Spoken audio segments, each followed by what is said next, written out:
Speaking of viruses and vaccines and this haze of things,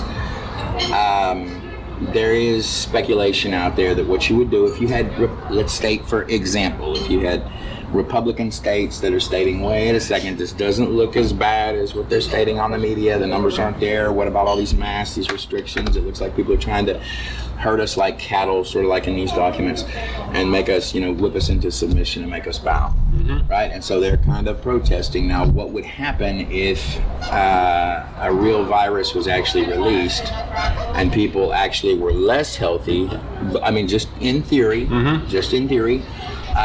coming up towards a time of an election? Yeah. Right? Then all of a sudden some set of people could claim, look, we told you so, and it was all of those wicked, in this case, as coincidence would have it. I don't think this is a political Republican or Democrat thing, but you could point at those Republicans if you were said group and say, look, they weren't following the regulations. Look, these conspirators didn't want to wear the mask. Look, they did not want to be herded like cattle. Had they just gone through the cattle herding, like we said, this new thing that has arisen wouldn't be affecting them like this.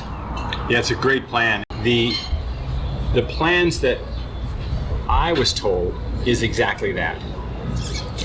When a purposeful intent to lock everybody down, right, make them wear masks during a time that much of the public knows the threat isn't real. It appears to us that their plan is to draw out lockdowns, mask wearing, and even allow the public to learn that the threat is not near as bad as it appears. So that's part of the agenda, is actually to allow it to, I mean, what it looks like, right? And what they say in their own discussions is that then you're going to get a pushback from people who are tired of being locked down, tired of wearing the mask. And clearly feel like they're being lied to. Yes. And then you drop it in. That's right. Then you drop it in on those people, right, would be the theorem.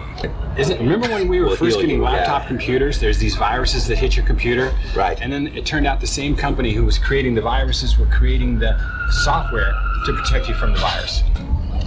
Okay, so the way I understand it, this group who is orchestrating this, as I understand it, their plan is to purposely make the length of time that you got to wear masks and be locked down much longer than seems reasonable, and even to allow people to learn that most of the deaths and danger isn't really real. Right. And in their discussions, it's to create people to get upset and push back, saying, why are you doing this to us, and start resisting. Right. And to them, it's a way to identify people who resist being ruled. Now, once they have those people identified... Resist being, that embrace freedom. And that's part of the knocking down of the anything that represents freedom. So that if there was a takeover, a coup, is what this used to be called. Right. That you won't even remember freedom. That's right. That's right. So a great way to identify the people who push back and don't want to be moved around like sheep. Those are the people that cattle will be... is the word they use. That's Go right. ahead. Those are the people that'll show themselves. And then that's when their discussions say they'll introduce a second virus. It's herd immunity. Right. Second virus. Keep going. I'm sorry to interrupt you. So that's when they plan to introduce the second virus, a much more powerful virus, and then say, see, we told you so. Those people resisting our rule, our laws, are the ones causing the problem. It's a rebellion. See what they did? They caused this whole new epidemic because they're not putting the masks on. Right, and now you need the chip. See, we told you.